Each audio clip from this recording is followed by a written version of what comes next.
kami masih berada di kantor cabang pembantu Bank Mega Syariah Trans Icon Surabaya. Kalau tadi di segmen pertama ada di pintu masuk utama lobi, nah ini ada di teller untuk prioritas. Tuh, cakep bener ya. Kalau melayani di sini kan bawahnya pengen nabung terus, deposito terus gitu kan. Ini desainnya keren banget. Makasih loh, saya mewakili desainer interior menyampaikan terima kasih. Malah terkesan kayak nggak teller ya.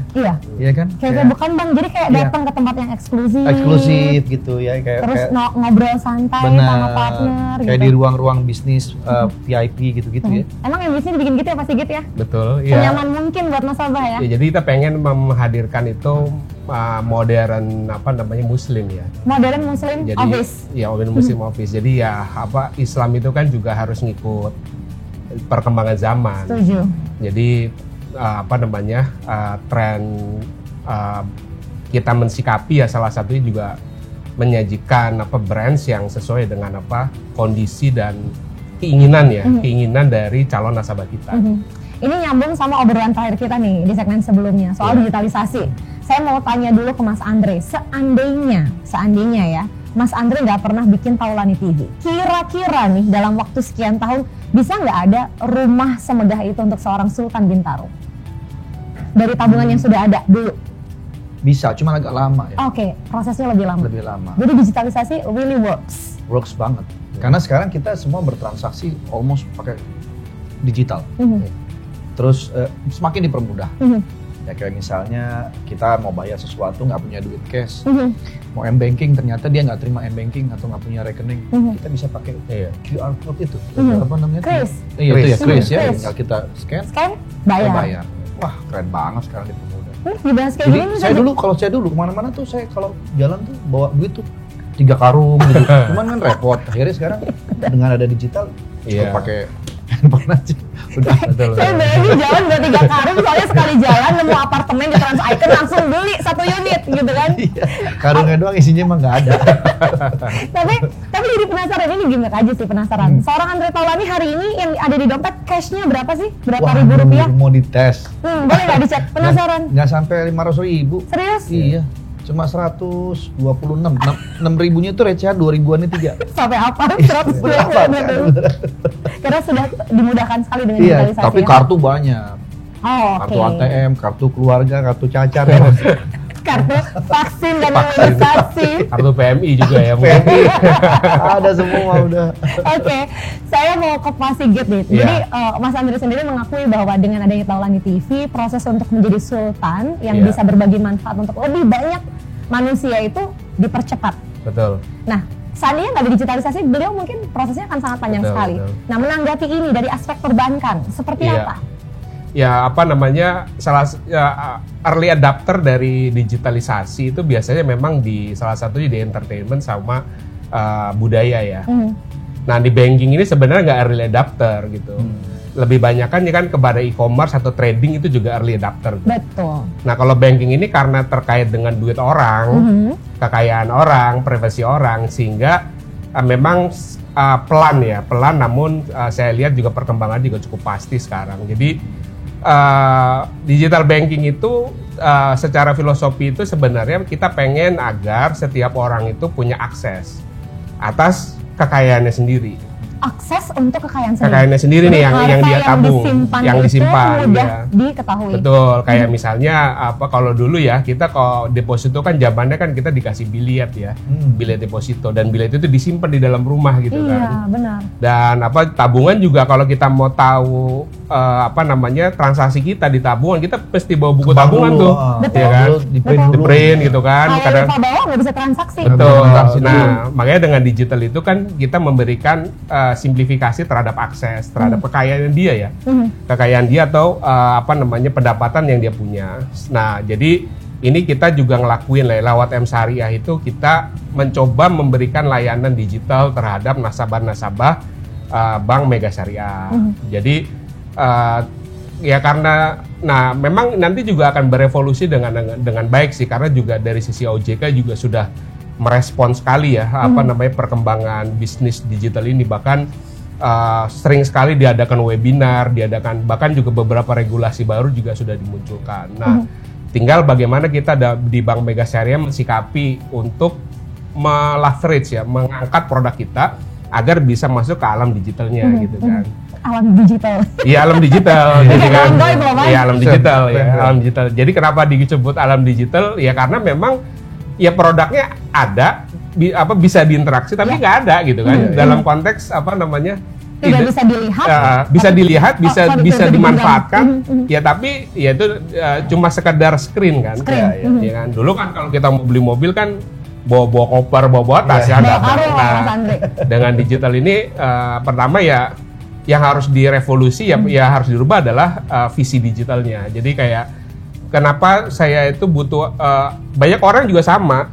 Saya nggak mau reluctant buat punya m-banking, punya aplikasi digital bank itu masih reluctant ya karena takut tiba-tiba saldonya hilang, atau takut tiba-tiba transfer berapa kali nggak nyampe atau takut di fraud, di hack lah ya, di hack.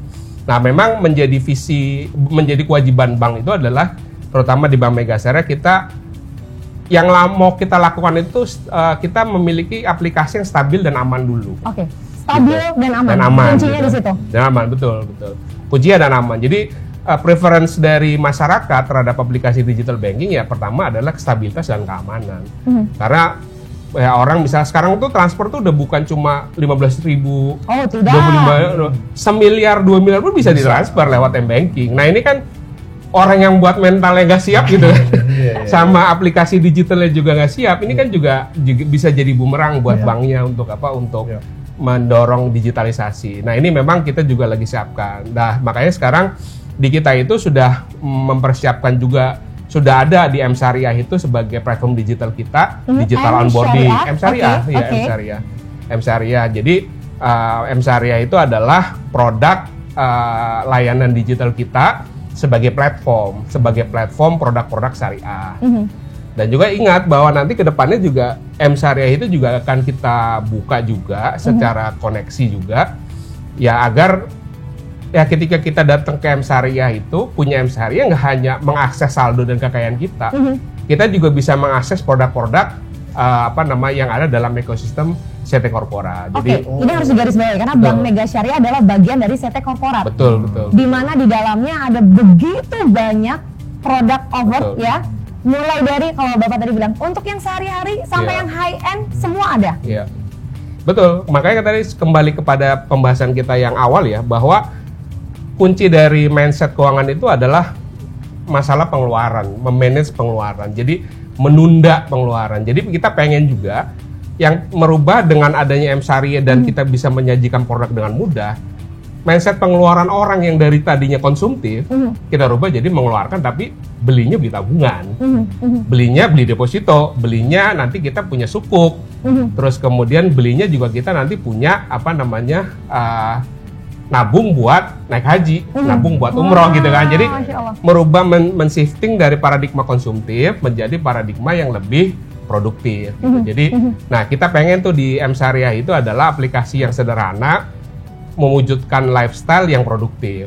Nah, makanya tadi dari sebuah pengeluaran adalah nanti setelah dia masuk ke dalam ekosistem Bank Megasyariah dan CT Corp, maka kan pengeluarannya bisa semakin kecil. Kenapa? Karena banyak diskon. Iya kan? Banyak diskon dari ekosistem CT Corp sendiri memberikan diskon yang ini tentu saja boleh diadu nanti antara value added orang punya tabungan atau deposito di M-Syariah dengan di bank lain. Secara pengeluaran bisa lebih kecil kita. Beda. Ya, karena gaya hidup sultan, tapi pengeluarannya tetap ekonomis. Betul gitu. Cakep. Ya, jadi kan problemnya adalah orang sultan pengeluarannya jadi sultan gitu kan. Gitu kan. Jadi impas. Ini gimana kalau orang sultan tapi pengeluarannya tetap ekonomis. Tetap ekonomis ya gitu. Jadi sultan tapi pengeluaran. Ini kan kunci dari pengeluaran keuangan kan itu. Jadi penambahan pendapatan tidak menambah pengeluaran. Iya, itu yang tapi memang ini agak sulit di era era sekarang ya, di mana digital dan negara maju, negara berkembang itu berebut siapa yang menjadi negara produsen dan negara konsumen. Nah, kita Indonesia termasuk negara yang didorong menjadi konsumtif gitu kan. Nah, ini artinya lebih susah dibanding zaman ibu kita dulu betul. untuk menabung. Karena jumlah warga negara kita. Ya karena dikit-dikit kan ada, kalau anak saya kan minta apa voucher game gitu kan. Iya Kan? saya juga Yang dulu kan kita nggak punya, tinggal kita beliin gerobong pisang gitu kan. Kita bikinin kuda-kuda jadi main gitu kan. Kalau sekarang nggak, oh saya butuh nih apa namanya diamond gitu kan. Bukan Jadi buat main game perlu ini nih apa namanya chip apa lagi lah. Iya, Buat jadi upgrade lagi. Aduh. tantangan kita untuk menabung itu semakin berat jadinya. Ini Pak Sigit bicara soal tantangan menabung, saya jadi penasaran ke Mas Andre, strategi investasinya kayak gimana? Karena kan ya namanya seorang sultan ya dengan pendapatan berlimpah, tapi tanggung jawabnya juga besar buat tim gitu kan, supaya Taulani TV terus bergerak menghasilkan konten-konten kreatif untuk masyarakat yang bermanfaat gitu kan secara positif. Strategi investasi. Jadi begitu ada duit masuk nih, tadi kan urusan tanggung jawab cicilan udah beres. Udah beres. Udah diatur tuh. Ke orang tua udah. Bulanan udah. Nyonya harus tetap diprioritaskan dong ya. Nah, setelah itu gimana posting investasinya? Nah, tadi diputar lagi uangnya. Satu contoh tadi ya memanfaatkan produk yang syariah. Nah, di luar itu mungkin investasi yang lain. Ya misalnya contoh di properti atau kita misalnya bikin bisnis baru lagi yang menurut saya dan teman-teman mungkin ini bisa ada peluang di situ ya. Itu kita puterin begitu terus. Jadi keuntungannya nggak kita langsung habisin saat itu juga, tapi dari keuntungan yang kita dapat kita split dulu nih, misalnya 60%-nya kita puterin lagi deh, 40%-nya kita nikmatin. Gitu. Jadi kita bisa tetap menikmati hasil, tapi kita juga masih bisa menginvestasikan lagi uangnya, diputar lagi. Gitu. Ini menarik. Berarti mindsetnya gini ya. Duit yang masuk itu nggak cuma untuk hari ini, tapi untuk jangka panjang. Dan itu akhirnya kan mikir kan buat anak-anak juga, buat keluarga. Jangan-jangan anak lah ke situ. Jangan-jangan value itu juga yang ditanamkan ke tim Taulani TV. Lo kalau ada duit, jangan habis buat hari ini doang. Betul. Kayak punya saya asisten saya Tono, tahu kan? Mas Tono yang sangat populer sekali itu. Saya bilang Anda udah kerja sama saya berapa lama? Udah hampir 4 tahun. Apa yang udah punya? Saya baru punya motor Pak. Terus nextnya mau apa lagi? Saya pengen punya rumah. Ya udah, kalau gitu persiapkan beli rumah. Nggak usah gede-gede, yang penting lo punya. Saya bilang begitu. Oke, udah semangat dia sekarang lagi mau nyicil rumah. Wih, mantap. Jadi kerja sama saya ada hasil. Mantap. Jadi nggak habis duit. Mantap. Ini selintas aja sih, karena kan Bank Mega Syariah juga ada pembiayaan untuk rumah ya Pak ya. Betul. Ke PPR aja ke Bank Mega Syariah. Betul. Jadi Bank Mega Syariah itu ya punya pembiayaan pemilikan rumah dan juga apartemen juga ada. Nah, memang ini yang perlu kita lihat bahwa selain kita juga menyajikan juga rumah sama apartemen itu yang memang juga didukung oleh ekosistem CT Corpora ya. Kenapa? Berarti kan istilahnya secara developer juga udah bisa diperkaya gitu. Jadi memang kondisi itu juga menjadi value added lah buat kita. Dan sama dalam konteks tadi ketika kita kan gini nih. Tadi saya bilang kan semakin sulit menabung. Kenapa? Karena bahkan sekarang ada buy now pay later. Ya kan? Harusnya kan buy later pay now gitu kan. Ya artinya istilahnya orang tuh didorong konsumtifnya lebih sehingga harusnya yang benar adalah menabung, terus kemudian kita belinya nanti. Contoh misalnya kalau kita beli rumah, ya kan beli rumah itu pembiayaan juga nggak cuma cukup sampai di situ tuh, kan nanti ada biaya-biaya lain. Nah berarti kan harus punya rencana, harus siapin buat DP. Nah DP ini dengan cara apa? Ya kita punya tabungan rencana juga. Di mana tabungan rencana kita juga marginnya juga menarik. Selain itu juga kita dapat hadiah yang sesuai dengan kemauan nasabah gitu kan. Jadi buat nyiapin buat ke KPR atau ke PPR atau PPA kita, ya siapinlah dengan cara langsung membuka tabungan suka-suka sama tabungan rencana yang ada di Bank Mega Syariah. Jadi beli rumah itu nggak cuma beli rumah loh, tapi juga ada DP, ada biaya notaris, ada pajak gitu kan. Nah itu kadang-kadang orang miscalculation di situ. Ngajuin ke bank pembiayaan ya cuma modal semangat 45 aja gitu, tapi nggak modal DP, nggak modal lain-lain. Ini yang jadi memang harus dipersiapkan. Ya kalau kata Sri Mulyani kita makin susah punya rumah, ya memang bukan sebenarnya secara pendapatan harusnya nggak ada masalah ya. Cuma problemnya adalah tadi tantangan konsumerisme itu kencang. Makanya kita sebagai institusi keuangan bank membantu memproteksi bahwa kita ya tadi dulu zaman Pak Harto gerakan Ayo Menabung Ya.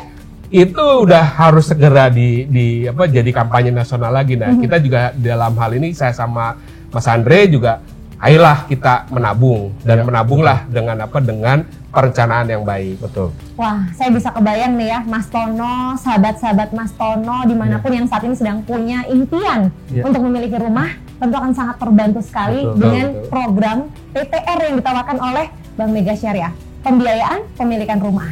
Setelah ini saya mau ajak ke satu tempat lagi. Siap. Kita bakal ngerasain atmosfernya jadi branch manajernya Bank Mega Syariah untuk prioritas Mas. Saya ajak satu ruangan ya. Siapa tahu kan misalnya Tono tiba-tiba punya Tono Corp. Nah, amin. Kita geser dulu yuk. Amin. Kemana lagi? Ke sebelah. Saya tuh pengen room tour loh, pengen Kita lihat keliling, pokoknya kita keliling ya. Yuk. Ayo.